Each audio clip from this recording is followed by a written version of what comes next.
मी शिवानी लकडे, Pune prime news मध्ये आपलं स्वागत। ठाकरे गटाचे खासदार संजय राऊत यांची आज 20 ऑगस्टला मुंबईमध्ये पत्रकार परिषद पार पडली। यावेळी बोलताना अजित पवार यांना महायुतीतून बाहेर काढण्याचे प्रयत्न सुरू आहेत आणि ही शिंदे गटाची भूमिका आहे असा गौप्यस्फोट खासदार संजय राऊत यांनी केलाय। यासोबतच अजित पवारांना बाहेर काढले नाही तर शिंदे गटाला विधानसभेसाठी कमी जागा मिळतील, त्यामुळे अजित पवारांना महायुतीतून बाहेर काढण्याचे प्रयत्न सुरू आहेत असंही ते म्हणाले। झंडे चल रहे हैं, रामदास कदम जो है वो रविंद्र चौहान के बारे में बोल रहे हैं, कभी बीजेपी वाले अजित पवार पर काले झंडे दिखा रहे हैं। किस तरह? देखिए, महायुति नाम की जो खिचड़ी पक गई है महाराष्ट्र में, वो पूरी खिचड़ी अगर आप देखेंगे तो किसी से कोई मेल नहीं है। खिचड़ी पकाने की कोशिश जरूर हो गई, एनसीपी को तोड़कर, शिवसेना को तोड़कर, लेकिन आपस में इतने झगड़े चल रहे हैं उसमें। खास करके देवेंद्र फडणवीस जी उनके साथ दिखते हैं लेकिन उनके साथ नहीं है। बीजेपी परिवार एकनाथ शिंदे और अजित पवार जी के साथ नहीं है। कल तो एक मंत्री को मारने की भाषा चली, फिर मंत्री ने कहा मैं आपको मारूंगा, ये शिंदे गुट के एक नेता को। अजित पवार को उनके ही डिस्ट्रिक्ट में बीजेपी ने काले झंडे दिखाए। ये पूरे महाराष्ट्र में हो रहा है। ये लोग अब चुनाव को एक साथ जाने की भाषा करते हैं, करने दो, लेकिन एक ऐसी सरकार चल रही है जो आपस में जर्जर हो गई है मतभेद से। ऊपर का दिखावा है, सब ऊपर का दिखावा है।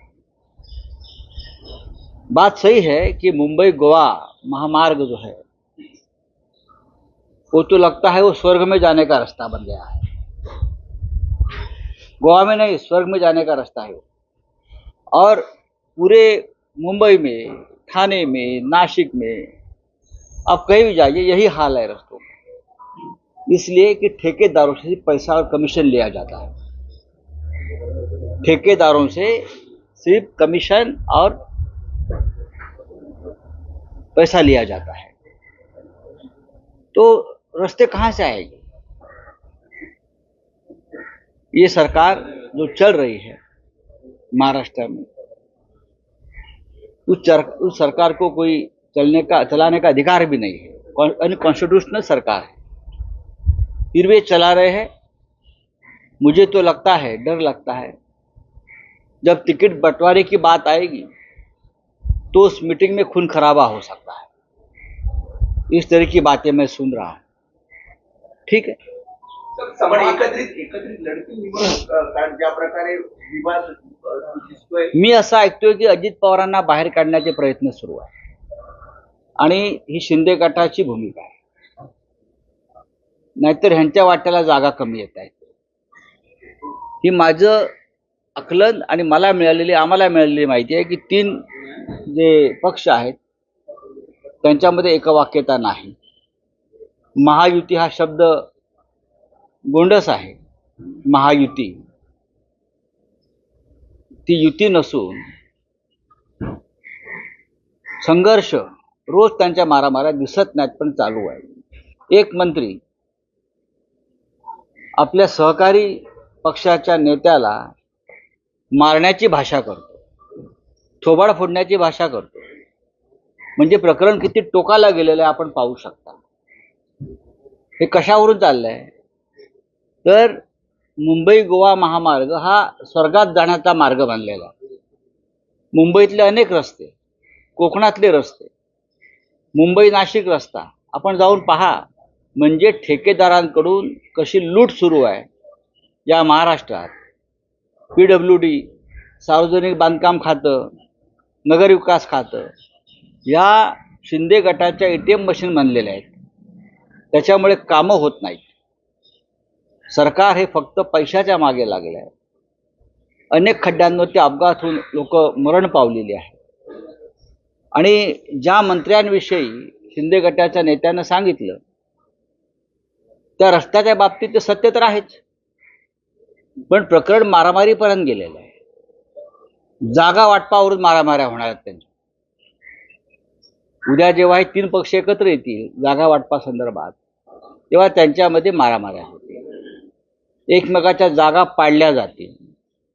जागा वाटपाच्या बैठकीत खून खराबा होऊ नये एवढीच आमची अपेक्षा आहे. जिशान सिद्दीकी आणि नवाब मलिक काल अजित पवारांसोबत दिसले. जिशान सिद्दीकीवर अजूनही काँग्रेस कारवाई करत नाही, फक्त कारवाई केली जाईल. माझा प्रश्न असा आहे या सगळ्यात, जिशान सिद्दीकीच्या विषयी हा त्यांचा प्रश्न आहे. काँग्रेस आता मुळातच विधानसभेचं आता मुदतच संपत आली आहे, पण नवाब मलिक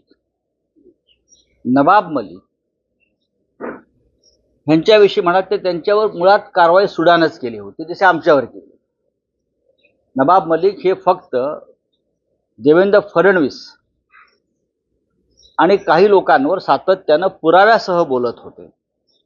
त्यांनी असे काही खळबळजनक पुरावे समोर आणले, त्याच्यामुळेच नवाब मलिक यांच्या विरुद्ध देवेंद्र फडणवीस यांनी ईडीची कारवाई, सीबीआयची कारवाई, NIAची कारवाई करायला भाग पाडले.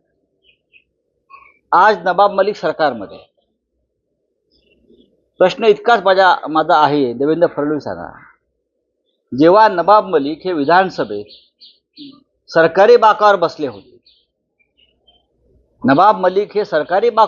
होते, तेव्हा देवेंद्र फडणवीस यांनी अजित पवारांना एक नीतिमत्तेचा पुळका येऊन फार मोठं पत्र लिहिलं होतं की हे कसं योग्य नाही, त्यांच्यावर कशा केसेस आहेत आणि त्या कुठल्या प्रकारच्या आहेत, भारतीय जनता पक्षाच्या त्यांच्याविषयीच्या भावना काय आहेत. देवेंद्र फडणवीस यांनी एक तर ते पत्र मागे घ्यावं. नवाब मलिक यांच्या संदर्भात जे अजित पवारांना पत्र लिहिलेलं आहे त्यांनी, नवाब मलिक हे कसे गुन्हेगार आहेत, आम्ही त्यांच्यावर कसं एक भूमिका घेतलेली आहे, देवेंद्र फडणवीस यांनी ते पत्र मागे घ्यावं किंवा त्यांनी हे जाहीर करावं नवाब मलिक यांच्यावरील सर्व आरोप, सर्व खटले खोटे आहेत आणि आम्ही ते सूडबुद्धीने ते खटले त्यांच्यावर दाखल केले पण ते होते. काल म्हणतात की मी माझ्या भूमिकेवर अजूनही ठाम आहे, नवाब मलिकांबद्दल मी भूमिका घेतली. हो, पण तुमच्या सहकारी पक्षामध्ये आहेत ना, तुम्ही एकत्र सरकारमध्ये आहात. देवेंद्र फडणवीस हे खोटं बोलतात, बरं का. ते खोटारडे नंबर 1 आहे बरं का. एक नवीन सिनेमा येतो 1 नंबर, तसे ते 1 नंबरचे खोटारडे आहेत. देशद्रोही हा शब्द वापरला होता नवाब मलिकांनी. मग असे हेच देशद्रोही त्यांच्या मी तेच म्हणतो, त्यांनी आपलं पत्र वाचावं. देवेंद्र फडणवीस यांना जर ते पत्र मिळत नसेल तर मी त्यांना आज पत्र पाठवायला तयार आहे. माझ्याकडे पत्राची कॉपी आहे. ते पत्र मी जपून ठेवलं आहे. ऐतिहासिक डॉक्युमेंट आहे ते. तुम्ही आज ट्विट करणार आहे का ते पत्र? ऐतिहासिक डॉक्युमेंट आहे ते.